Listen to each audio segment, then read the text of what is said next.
Hello friends, welcome back आपके अपने YouTube channel सबसे मंत्रा में। मैं हूँ सिंह।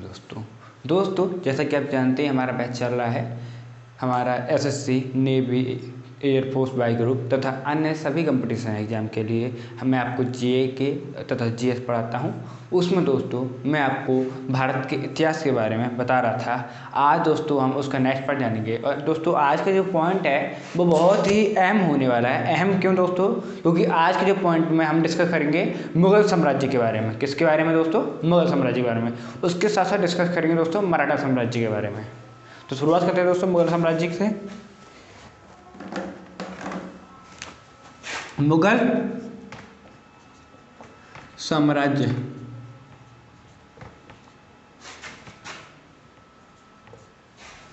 या फिर कह सकते हैं मुगल साम्राज्य, मुगल सल्तनत भी कह सकते हैं इसको आप इस टाइप से। दोस्तों बाबर, मुगल साम्राज्य से पहले हमारे देश में था लोधी वंश का शासन। लोधी वंश से पहले सैयद खान ने जो अपना शासन चलाया था वो था, जैसे खिलजी खान ने सैयद वंश चलाया था वो था। सैयद वंश के बाद लोधी वंश आया जिसकी स्थापना बहलोल लोधी ने की थी। और इसका जो अंतिम शासक था दोस्तों वो था इब्राहिम लोधी।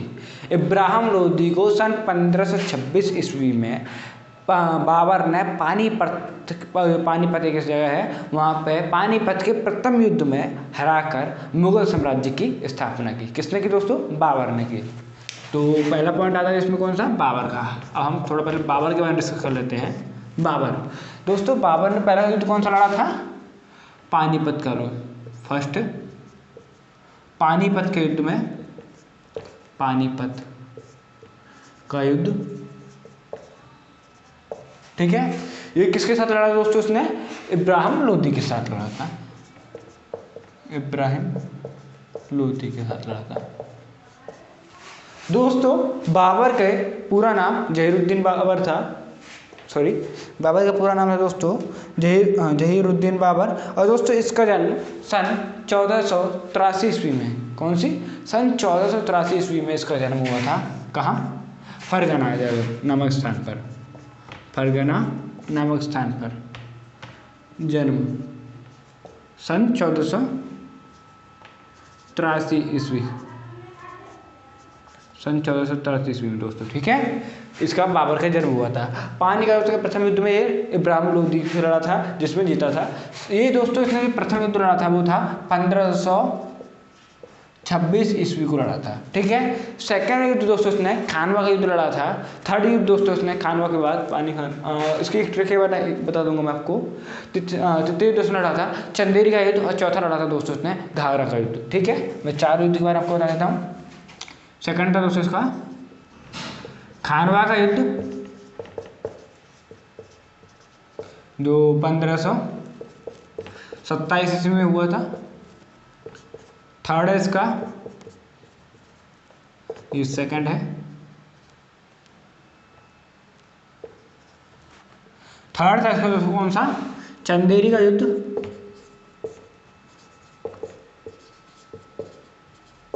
ये 1528 ईस्वी में। और फोर्थ है इसका, इसका यहाँ तक घाघरा का युद्ध दोस्तों। घाघरा का युद्ध 1529 ईस्वी में इसने लड़ा था दोस्तों, ठीक है। जहाँ पानीपत का युद्ध इसने किसके विरुद्ध लड़ा था? इब्राहिम लोधी के बीच में 1526 ईस्वी में। खानवा का युद्ध दोस्तों इसने किसके लिए लड़ा था वो आपको देता हूँ। खानवा दोस्तों राणा सांगा। राणा सांगा कौन थे? राणा सांगा वो आप कह सकते हैं एक टाइप से राणा प्रताप जो थे उनके पूर्वज थे। कौन के? राणा प्रताप जो महाराणा प्रताप थे, मतलब कि जिनके साथ अकबर के साथ युद्ध चला था उनके पूर्वज थे। कौन? खानवा का युद्ध जिनसे लड़ा गया वो कौन थे? राणा सांगा थे। चंदेरी का युद्ध दोस्तों इन्होंने मेदिनी राय के साथ लड़ा था। और अफगानों के साथ घाघरा का युद्ध लड़ा था। अब वैसे देखा जाए तो ये खुद एक टाइप का अफगानी था। तो खानवा राणा सांगा के साथ लड़ा था। ये राणा सांगा से, ये मेदिनी राय से, और ये अफगानों से। ये दोस्तों इसके 4 युद्ध हुए जो मैंने इसने 4 युद्ध लड़े थे। इसके अलावा दोस्तों इसने कौन कौन सा किया वो मैं आपको देता हूँ। दोस्तों इसकी जो मतलब कि जो आप कह सकते हैं आत्मकथा है वो तुजुक ए बाबरी के नाम से है। जो उसने आत्मकथा लिखी थी वो तुजुक ए बाबरी के नाम से लिखी थी, जिसको हिंदी में बाबरनामा भी कहते हैं। आत्मकथा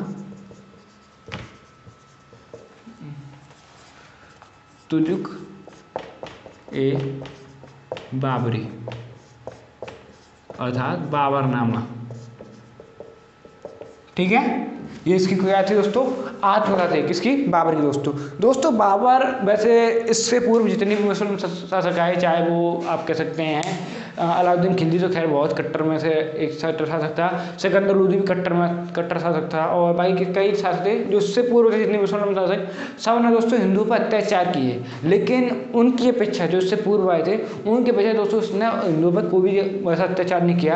और इसके कारण दोस्तों क्या कहा जाता है? कलंदर के नाम से कहा जाता है दोस्तों। वो किसको दोस्तों? क्योंकि इसकी जो परोपकारशीलता थी, और कहने का मतलब एक टाइप से क्या दोस्तों कि ये इस अपना जो एकदम उदारता दिखाता था, उसके हिसाब से इसका दूसरा नाम रखा था, उपनाम कह सकते हैं आप एक टाइप से, उपनाम इसका कलंदर। उपनाम क्या है दोस्तों इसका? कलंदर भी लिख दिया गया। किसका? बाबर का दोस्तों। क्योंकि अपने पूर्व जो भी राजा थे उनके अपेक्षा बहुत ही उदार था, जितने इसके पूर्व जो मुसलमान शासक आए थे उनकी अपेक्षा दोस्तों। ठीक है, और दोस्तों इसके अलावा दोस्तों एक चीज़ और है कि अगर बताया जाता है कि गोला और बारूद का उपयोग सर्वप्रथम भारत में किस शासक ने किया था? भारत के किस शासक ने किया था? तो वो बाबर ने किया था, बाजर और भेड़ा के किले को गिराने के लिए। तो बाबर द्वारा सर्वप्रथम किसका यूज हो गया दोस्तों? सर्वप्रथम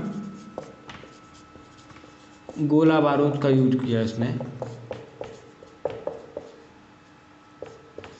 का प्रयोग किया था। ठीक है दोस्तों, इसके बाद दोस्तों बाबर की मृत्यु हो गई थी कौन से साल में दोस्तों? मैं आपको बताता हूँ। बाबर की मृत्यु दोस्तों हो गई थी 1530 ईस्वी में, और इसकी मृत्यु के बाद दोस्तों इसका पुत्र हुमायूं वो राजा बना था। हुमायूं वैसे दोस्तों मुगल काल में जो टॉप के मतलब जो शुरुआत के राजा थे उनमें जो पहला असफल हुमायूं को एक असफल राजा के रूप में माना जाता है, क्योंकि दोस्तों इसने 2 युद्ध लड़े शेरशाह सूरी से, और दोनों में इसको हार का सामना करना पड़ा, और इतनी बुरी हार हुई कि इसको भारत से बाहर भी शरण लेनी पड़ी। जो पहला युद्ध था वो चौसा का युद्ध, दूसरा कन्नौज का युद्ध। दूसरे युद्ध के बाद दोस्तों इसको बाहर शरण लेनी पड़ी, भारत के बाहर जाना पड़ा। और उसी के दौरान दोस्तों ये वीरसाल अमरकोट के जो राणा वीरसाल थे उनके घर में अकबर का जन्म हुआ था दोस्तों। ठीक है, जहाँ अकबर की माँ का नाम हमीदा था। वो मैं भी आपको बता दूंगा भी, हमारी के बाद उसी को पढ़ेंगे हम। तो दोस्तों हुमायूं ने क्या किया था? हुमायूं के बारे में सबसे बढ़िया चीज़ एक ही आती है, जैसे 1530 ईस्वी में इसने, वैसे आप कह सकते हैं 1530 ईस्वी में इसने अपना शासन संभाला था। कोई 1529 के युद्ध के बाद वो 1530 ईस्वी में बाबर की मृत्यु हो गई थी। तो हुमायूं जो था दोस्तों, वो हुमायूं ने 1530 ईस्वी में अपना शासन संभाला था। ठीक है, 1539 ईस्वी में दोस्तों इसका पहला युद्ध हुआ, जिसकी मैंने आपको बताया था। 1539 में इसका पहला युद्ध हुआ था, चौसा का युद्ध, जैसे कि मैंने आपको बताया चौसा के युद्ध में इसको हार का सामना करना पड़ा। उसके बाद इसका दोस्तों दूसरा युद्ध हुआ 1540 ईस्वी में, वो कन्नौज के युद्ध के नाम से जाना जाता है। उसमें दोस्तों इसको शेरशाह सूरी से हार का सामना करना पड़ा। तो वो लिखते हैं 1539 ईस्वी में कन्नौज के युद्ध में, कन्नौज का युद्ध, परिणाम हार। पहला था चौसा का युद्ध, दूसरा ये फर्स्ट था, ये सेकंड हुआ।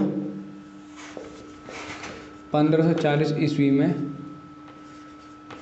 कन्नौज का युद्ध,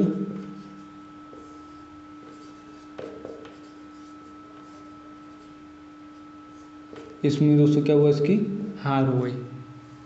ये हुमायूं की बात है। ठीक है दोस्तों, इसने सिर्फ जो इसका मेन कार्य में आता है वो ये है कि इसने दिल्ली के पास एक दीन पनाह नामक नगर बसाया था।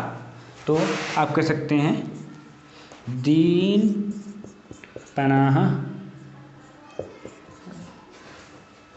नगर की स्थापना भी कह सकते हैं, स्थापना वो किसने की थी? वो हुमायूं ने की थी दोस्तों। ठीक है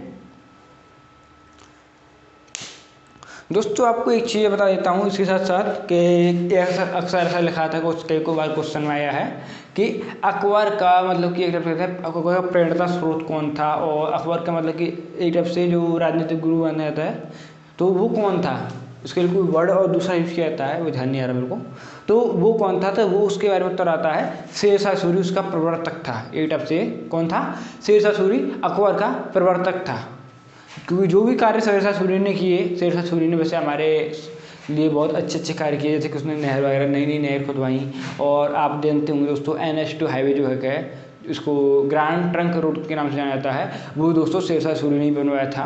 तो शेरशाह सूरी ने कई अच्छे कार्य किए जिनके पद चरणों पर चल के आगे अकबर ने हमारे देश के लिए बहुत अच्छे अच्छे कार्य किए। तो सबसे पहले अगर शेरशाह सूरी और जिंदा रहता तो शायद मेरे को लग रहा है कि मुगल शासन आता नहीं। शेरशाह सूरी की अचानक मृत्यु हुई 1555 ईस्वी में, जिसके कारण दोस्तों 1556 ईस्वी में अकबर ने राज संभाला दोस्तों। तो इसके मिटाने के बाद फिर मैं अकबर के बारे में बात करता हूँ। तो ऐसा क्वेश्चन आता है कि अकबर का प्रवर्तक कौन था, मतलब कि तो उस कंडीशन में दोस्तों शेरशाह सूरी उसका मतलब मूल प्रवर्तक था, क्योंकि जो भी कार्य शेरशाह सूरी ने किए उन्हीं पर आगे चल के अकबर ने उन्हीं कार्य को आगे बढ़ाया था। और दोस्तों हुमायूं एक असफल राजा के नाम से जो विख्यात है हमारे इतिहास में। अगला आता है दोस्तों अकबर।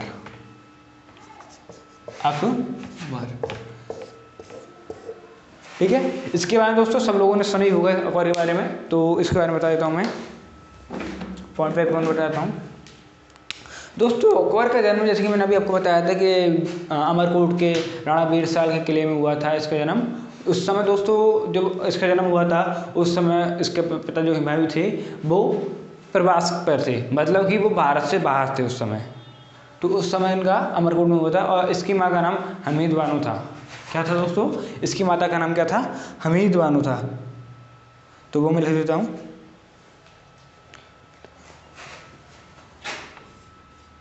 माता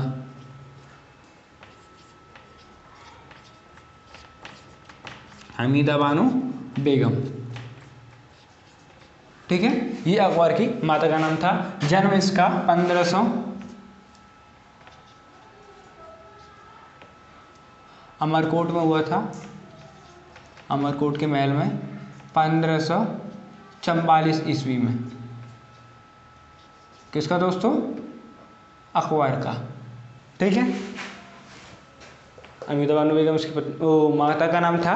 और दोस्तों इसके जो संरक्षक बोले जाते हैं, मतलब कि तो जिन 1556 ईस्वी में इसने का राज्याभिषेक हुआ है, आप कह सकते हैं कि गद्दी पर कब बैठा? 1556 ईस्वी में राज्याभिषेक हुआ, राज्याभिषेक। और गद्दी पे बैठती दोस्तों इसने प्रथम युद्ध लड़ा, कौन सा? अपने जो क्या नाम है संरक्षक बैरम खां, उनकी सहायता से दोस्तों इसने प्रथम युद्ध लड़ा था, पानीपत का युद्ध जिसको कहा जाता है, पानीपत का द्वितीय युद्ध।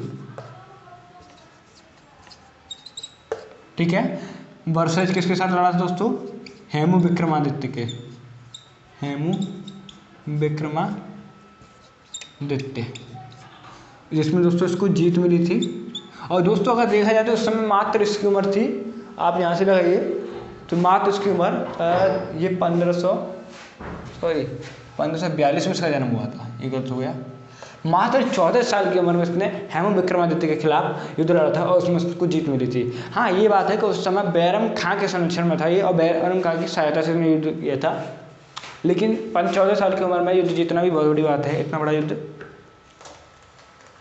इसके बाद दोस्तों इसने बैरम खां को पराजित करने के बाद 1500 जो बहुत विख्यात युद्ध है वो आता है सन 1576 ईस्वी का, 1576 ईस्वी में इसका जो आप कह सकते हैं कौन, इसका सेनापति था मान सिंह। उसने मेवाड़ के राजा महाराणा प्रताप को युद्ध में हराया था। कौन से युद्ध में? हल्दी घाटी के युद्ध में, हल्दी घाटी के युद्ध में वर्सेज किसके, महाराणा प्रताप। वैसे रियल होता तो उस समय आप कैसे एक सब सीधी बात कह सकते हैं कि दगाबाज आखिर कोई अपना ही होता है, इसीलिए जो राजा मानसिंह थे उन्होंने ही महाराणा प्रताप को हराया था। इसलिए एक तरफ देखा जाए अगर राजा मानसिंह अपनी जाति या अपने देश को देखते तो वो कभी अकबर का साथ नहीं देते, लेकिन खैर अपनी अपनी बात, अपनी सोचे कि उसको लगा कि मेरे को अकबर के यहाँ ज़्यादा वो फैसिलिटी मिलेगी, महाराणा प्रताप के कम मिलेगी, तो इसीलिए उसने महाराणा प्रताप के विरुद्ध लड़ा। तो ये हमारे देश की इतिहास में सबसे बड़ी गलतियों में से एक है।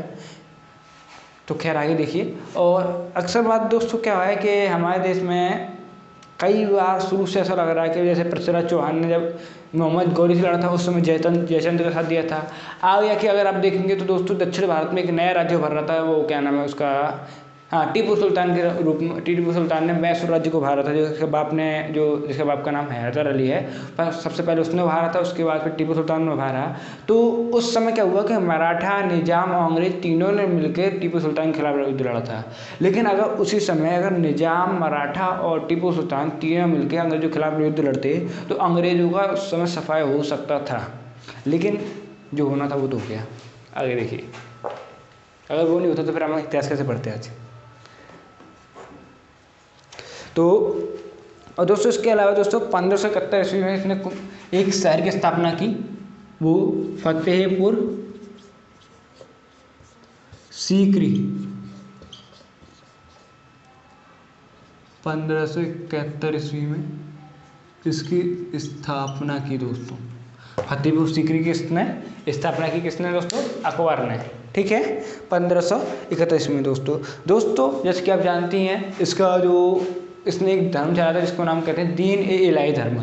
दीन ए इलाही धर्म के बारे में एक फैक्ट आता है हमेशा कि इसको स्वीकार करने वाला प्रथम भारतीय राजा कौन सा था या फिर प्रथम अंतिम भारतीय राजा कौन सा था। दोनों दोस्तों एक ही थे जिनको बीरबल कहा जाता है। तो बीरबल प्रथम व अंतिम भारतीय राजा थे जिन्होंने दीन ए इलाही धर्म को अपनाया था दोस्तों, ठीक है। इसके दोस्तों एक दरबारी कवि था, दरबारी कवि जिसका नाम अबुल फजल है। अबुल फजल ने दोस्तों क्या किया कि रचना की। अबुल फजल की रचनाएं कुछ कौन कौन सी, आईने अकबरी, आईने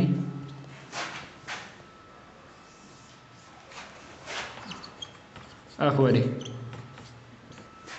आईने अकबरी दोस्तों। इसमें अकबर से संबंधित कुछ उसने अपने बहुत सारे मतलब कि जो उस समय तत्कालीन आप कह सकते हैं तत्कालीन विवरण दिया है, इसमें किसने, अबुल फजल ने दोस्तों, ठीक है, इस पुस्तक में। और दूसरा दोस्तों क्या, अकबरनामा,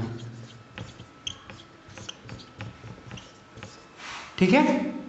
ये दोस्तों अकबर से संबंधित फैक्ट थे।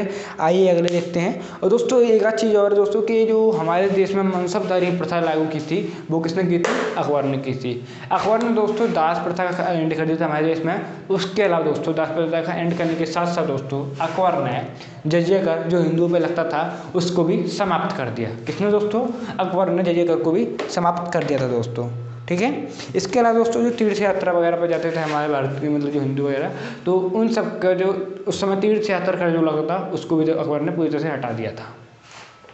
तो जजिया कर किसने हटाया था, अकबर ने हटाया था। मनसबदारी प्रथा किसने लागू की थी, वो भी अकबर ने की थी। ये बहुत कम है लेकिन रिलेटेड आप देख सकते हैं। और इसके अलावा दोस्तों क्या है कि एक अकबर के मकबरे का जो अकबर का मकबरा है उसका निर्माण किसने कराया था, उसके बेटे जहांगीर ने कराया था। एक बात ध्यान रखिए दोस्तों, किसी का भी मकबरा हो, कोई अपना मकबरा स्वयं तैयार नहीं कर सकता। मकबरा का मतलब क्या है कि जब व्यक्ति मर जाता है तो उसका समाधि स्थल एक टाइप से कह सकते हैं, ठीक है। तो हुमायूं जिसका मकबरा उसके बेटे अकबर ने कराया था, जिसमें आपके पीछे लिखा हो कि नहीं लिखा हो, हुमायूं का मकबरा अकबर ने कराया था जो कि दिल्ली में दोस्तों, ठीक है। और अकबर का मकबरा किसने कराया था दोस्तों, जहांगीर ने, जो अकबर का बेटा है उसने कराया था। और अकबर का मकबरा दोस्तों सिकंदरा नामक स्थान पर है, ये जो आगरा के पास पड़ता है।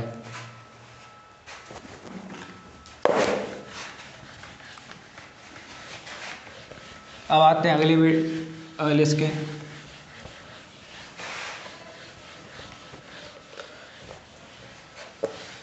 बस। अकबर को दोस्तों एक महान शासक के रूप में जाना जाता है, ये तो आप जानती होंगे।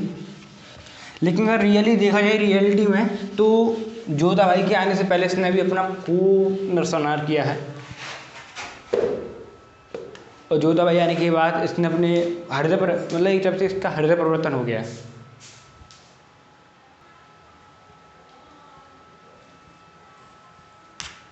दोस्तों अभी देखिए आगे कि जो मुगल साम्राज्य था, इसके बाद दोस्तों कौन आया था? जहांगीर आया था। हमारा चल नहीं रहा, कोई नहीं, हम दूसरे मैल यूज करेंगे। इसके बाद आया था जहांगीर, जिसका दोस्तों बचपन का नाम था सलीम। दोस्तों सलीम किसके नाम था? दोस्तों जहांगीर के बचपन का नाम था। ठीक है, जहांगीर के बचपन का नाम सलीम था। दोस्तों सलीम सन कौन सी 1500, हम कह सकते हैं दोस्तों सलीम सन 1605 ईस्वी में बना था दोस्तों, क्योंकि 1605 ईस्वी में अकबर की मृत्यु हुई थी और सन 1605-1606 के बीच में इसका राज्याभिषेक हो गया।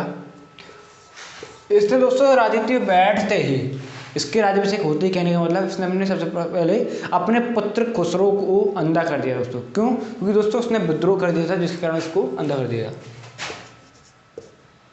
सन 1606 ईस्वी की बात है। पुत्र खुसरो को हमेशा के लिए अंधा कर दिया, मैंने मतलब हमेशा के लिए खुश कर दिया उसको, डेढ़ा और विद्रोह कर, पुत्र खुसरो को विद्रोह करने के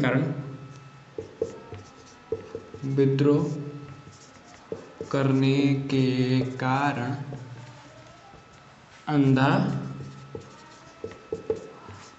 कर दिया।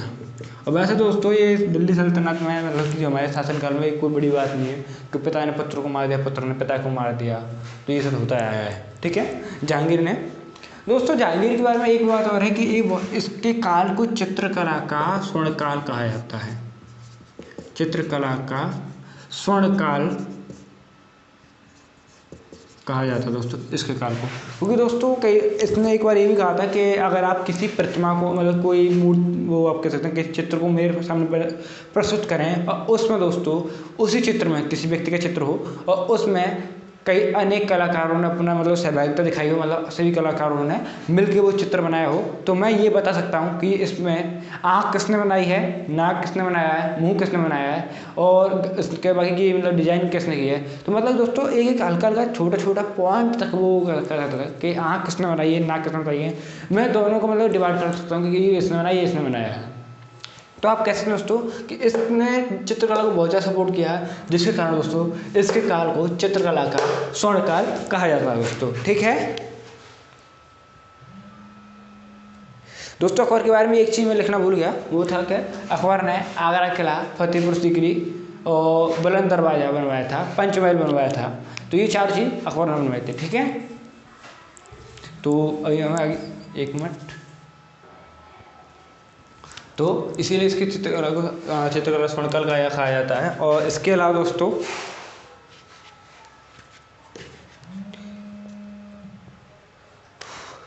एक बात और है कि इसके शासनकाल में दोस्तों जो थॉमस रो नाम का वैज्ञानिक वो व्यक्ति था, अंग्रेज दूत, वो इसी के शासनकाल में आया था। और दोस्तों इसी के शासनकाल में अंग्रेजों ने अपना व्यापारिक केंद्र सूरत को बनाया था। किसको बनाया दोस्तों? सूरत को व्यापारिक केंद्र बनाया था, ये हमेशा ध्यान रखिए। तो दोस्तों आइए कुछ आगे देखते हैं। जैसे कि मैं आपको बता चुका कि जहांगीर ने अकबर के मकबरा बनाया था, वो सब रखने की आवश्यकता नहीं, जब मैं आपको पहले बता चुका हूँ। इसके अलावा दोस्तों क्या है कि सन 1627 ईस्वी में जब जहांगीर की मृत्यु हुई तो जहांगीर के मकबरे का निर्माण किसने कराया था, ये थोड़ा अलग है। जहांगीर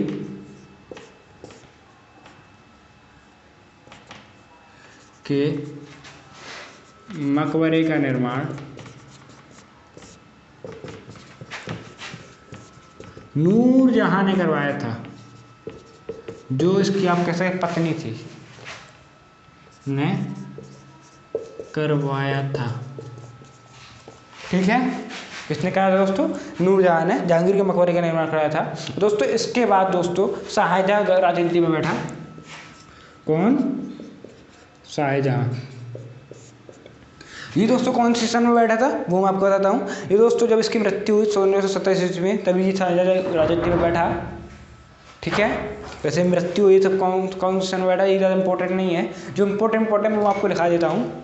इसके अलावा दोस्तों शाहजहाँ ने, अब शाहजहाँ के सबसे बड़ा खासियत क्या है कि शाहजहाँ ने कई सारी इमारत ऐसी बनवाई जिसके कारण इसके काल को क्या कहा जाता है, स्थापत्य कला का स्वर्ण काल कहा जाता है।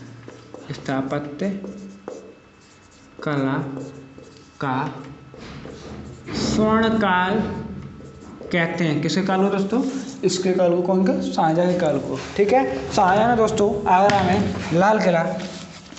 आगरा में ताजमहल, दिल्ली में लाल किला,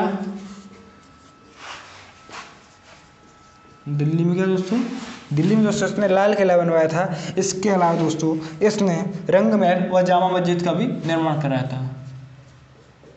रंग महल और जामा मस्जिद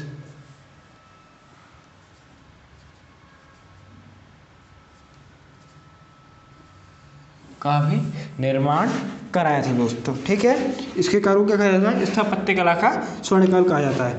दोस्तों क्या हुआ फिर आगे कि सन 1658 ईस्वी में शाहजहाँ को इसके बेटे औरंगजेब ने कैद करके आगरा की जेल में डाल दिया और औरंगजेब ने कुछ शासन संभाला। कहने मतलब फिर 1658 ईस्वी से औरंगजेब को इतिहास में औरंगजेब को राजा मानते हैं। तो वो देखिए,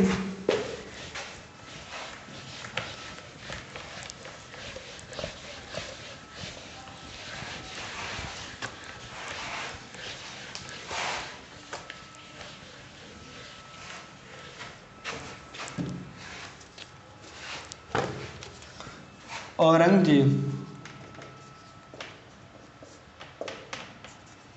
दोस्तों औरंगजेब के बारे में एक बहुत ऐसा सवाल है जो हर की जगह पर नहीं लिखा होता कि भारत में सबसे ज़्यादा राज करने वाला शासक कौन था, तो वो था दोस्तों औरंगजेब पहले नंबर पर। इसके बाद दूसरे नंबर पर आता है अकबर का शासक नाम। ठीक है, औरंगजेब ने लगभग 50 साल के आसपास राज्य किया था और जो अकबर था उसने 49 साल के आसपास राज्य किया था दोस्तों। ठीक है, औरंगजेब दोस्तों इसने 1658 ईस्वी में इसने जेल में डाल दिया अपने बाप को और 1666 ईस्वी में लगभग 8 साल जेल में रहने के बाद शाहजहाँ की मृत्यु हो गई थी दोस्तों जेल में ही। ठीक है, तो शाहजहाँ के पास दोस्तों औरंगजेब बैठा तो इसने जजिया कर गैर मुसलमानों पर दोबारा लगा दिया। जजिया कर दोबारा लगा दिया, जो कि गैर मुसलमानों पर लगाया जाता था। ठीक है, किसने लगाया दोस्तों, औरंगजेब ने लगाया था दोस्तों इसने एक काम क्या किया, इसने बीजापुर व गोलकुंडा, ये दोस्तों कर्नाटक के आसपास प्राचीन राज्य कह सकते हैं आप, प्राचीन नगर कह सकते हैं, वो थे जो स्वतंत्र थे उस समय। तो इन दोनों को जीता और अपने राज्य में गोलकुंडा भी है, अपने राज्य में दोनों को मिला लिया दोस्तों। किसने, औरंगजेब ने दोस्तों। ठीक है, इसके बाद दोस्तों इसने दिल्ली में मोती मस्जिद का निर्माण कराया था। मोती मस्जिद निर्माण,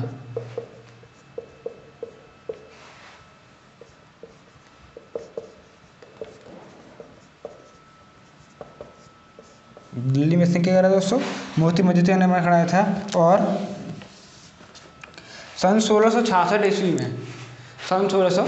ईस्वी में औरंगजेब के किले में, जो कि किला कौन सा दोस्तों, वो था दोस्तों आगरा किला, दीवान खास में शिवाजी को प्रस्तुत किया गया, जहां पर शिवाजी को उसने कैद करके जेल में डाल दिया।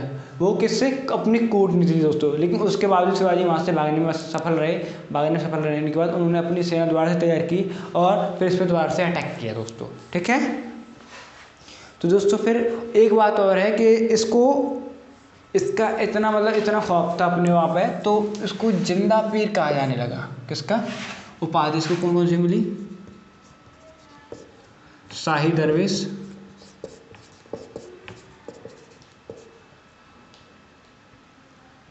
और जिंदा पीर। ये इतना खतरनाक था लोग कि दोस्तों इसको क्या कहा जाता था, जिंदा पीर कहते थे लोग इसको। क्या कहते थे, जिंदा पीर। किसको दोस्तों, औरंगजेब को। ठीक है दोस्तों, इसके बाद जो इसका बेटा था बहादुर शाह प्रथम, वो राजगद्दी पर बैठा। बहादुर शाह दोस्तों 65 वर्ष की आयु में राजगद्दी पर बैठा था दोस्तों। और बहादुर शाह के बाद दोस्तों फिर कई शासक आए, जिनमें से मुख्य रूप से आप कह सकते हैं फर्रुखसियर था, अकबर द्वितीय था और मोहम्मद शाह भी था। ठीक है। अब इसमें एक बात है कि जो बहादुर शाह जो उसके बाद बैठा था, उसको दोस्तों एक उपाधि दी जाती है, वो क्या है, साहिब खबर के नाम से। बहादुर शाह, इसको क्या कहा गया, साहिब उपाधि मान लीजिए, टाइप से उपनाम मान लीजिए, उपाधि मान लीजिए, कुछ भी, साहिब खबर। ठीक है। इसके बाद दोस्तों आप जानते हैं कि पूरा मुगल साम्राज्य का पतन होता चला गया। और उसके बाद जो बहादुर शाह जफर मतलब कि जो थे, उन्होंने दोस्तों 1857 ईस्वी की क्रांति में, जो क्रांति हुई थी, उसमें भाग लिया था दिल्ली से। और जिसके बाद दोस्तों जब क्रांति को अंग्रेजों ने दबा दिया, उसके बाद दोस्तों उनको बर्मा अर्थात म्यांमार भेज दिया गया दोस्तों। ठीक है। तो यहाँ पे हमारा मुगल साम्राज्य का खत्म समाप्त हो जाता है। अगला देखते हैं दोस्तों, मराठा साम्राज्य है।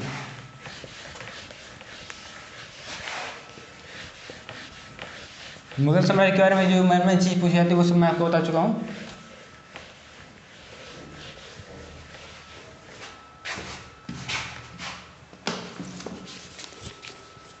मराठा साम्राज्य दोस्तों, मराठा साम्राज्य जैसे कि आप जानते हैं शिवाजी ने बनाया था। और मराठा साम्राज्य शिवाजी, तो सबसे पहले हम शिवाजी के बारे में ही जानेंगे। ठीक है। अब दोस्तों शिवाजी के पिता का नाम सयाजी भोसले था। ठीक है। शिवाजी के पिता का नाम सयाजी भोसले था। इनके संरक्षक दादा कौंडदेव थे और इनकी माता का नाम जीजाबाई था। ये तो आप जानते होंगे, फिर भी लिख देता हूँ।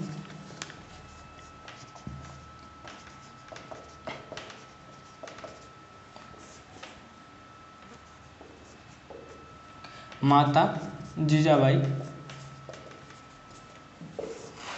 संरक्षक कौन थे इनके, दादा कौंडदेव।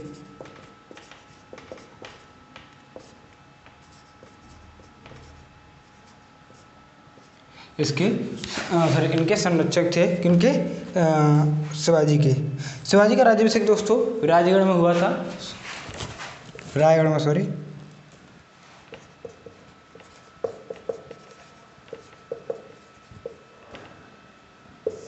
कहाँ हुआ, रायगढ़ में। और दोस्तों बचपन से ही अपने पिता से अलग रहे और अपनी माता और दादा के साथ रहे, तो ऑफिशियली इन पर अपने व्यक्तित्व का, इन पर अपनी माता और दादा के व्यक्तित्व का सर्वाधिक असर पड़ा। ठीक है। तो हम जिसके साथ रहते हैं, जिस परिस्थिति में रहते हैं, जहाँ रहते हैं, तो हम पर उनका प्रभाव पड़ ही जाता है। तो ये अपने दादा या माता जी के साथ रहे थे, तो इन पर दादाजी या माता जी का बहुत प्रभाव पड़ा था। और इसके अलावा दोस्तों इनके आध्यात्मिक गुरु थे, आध्यात्मिक गुरु रामदास थे, जिनका पूरा नाम समर्थ रामदास था। ठीक है। और इसके बाद दोस्तों इनके बीच और राजा जय सिंह के बीच एक संधि हुई थी, जिसको कहते हैं क्या, जय पुरंदर की संधि। पुरंदर की संधि, कई बार ये क्वेश्चन आया था कि पुरंदर की संधि किसके किसके मध्य हुई थी, तो शिवाजी आप कह सकते, शिवाजी वर्सेस राजा जय सिंह। ठीक है। इसके बाद दोस्तों क्या हुआ कि इनके जो शासन था वो, उसकी सबसे बड़ी विशेषता थी, वो था अष्टप्रधान। ये बात आती है कि अष्टप्रधान शासन किसका था दोस्तों। इन्होंने कर के रूप में क्या लिया, अपने यहाँ जो कर लेते थे, उन्होंने चौथ वसूली स्टार्ट की। चौथ, ये क्या है, कर के रूप में इन्होंने चौथ और सरदेव चौथ वसूली स्टार्ट की थी। उसके अलावा दोस्तों उन्होंने एक और चीज़ वो की थी, उसका नाम था सरदेश मुखी। ये दोनों कौन सी थी पद्धति, सरदेश मुखी पद्धति। ठीक है। और बालाजी विश्वनाथ को मराठा का द्वितीय संस्थापक माना जाता है। और इनका अंतिम जो कह सकते हैं आप युद्ध था, मतलब कि अंतिम जो युद्ध अभियान था वो था दोस्तों कर्नाटक अभियान।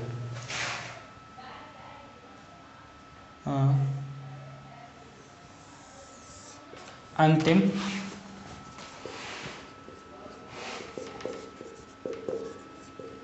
युद्ध अभियान कर्नाटक अभियान था, ठीक है। बालाजी विश्वनाथ को मराठा साम्राज्य का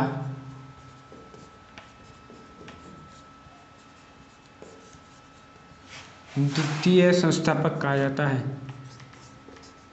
द्वितीय संस्थापक कहा जाता है दोस्तों, ठीक है। तो दोस्तों ये आज की वीडियो में इतना ही, जैसे कि मैं आपको बता चुका सब इंपॉर्टेंट चीज़ मैंने लिखाई हैं, क्योंकि फालतू की चीज़ तो मैं भी करा सकता हूँ, लेकिन फालतू की चीज़ जो आपके एग्जाम में ना आए तो आपको करने से इतना फ़ायदा क्या। इसलिए दोस्तों जो भी इंपॉर्टेंट लगता है मैं सब कराता चलता हूँ। इसके अलावा दोस्तों एक चीज़ और आती है इसमें मराठा साम्राज्य से कि पानीपत का तृतीय युद्ध किस किसके मध्य हुआ था। तो पानीपत का तृतीय युद्ध दोस्तों अफगान शासक अहमद शाह अब्दाली तथा मराठाओं के बीच में हुआ था, जिसमें अहमद शाह अब्दाली की विजय हुई थी दोस्तों। और पानीपत के तृतीय युद्ध के पश्चात मराठाओं का पतन बहुत तेज़ी से हुआ, ठीक है। तो आज की वीडियो में दोस्तों इतना ही। उम्मीद करता हूँ दोस्तों वीडियो आपको पसंद आई होगी। वीडियो पसंद आई तो लाइक करें, कमेंट करें, शेयर करें, चैनल को सब्सक्राइब करके बेल आइकन जो बजा दें। मिलते हैं दोस्तों आपसे अगली वीडियो में, तब तक के दोस्तों धन्यवाद। जय हिंद, जय भारत।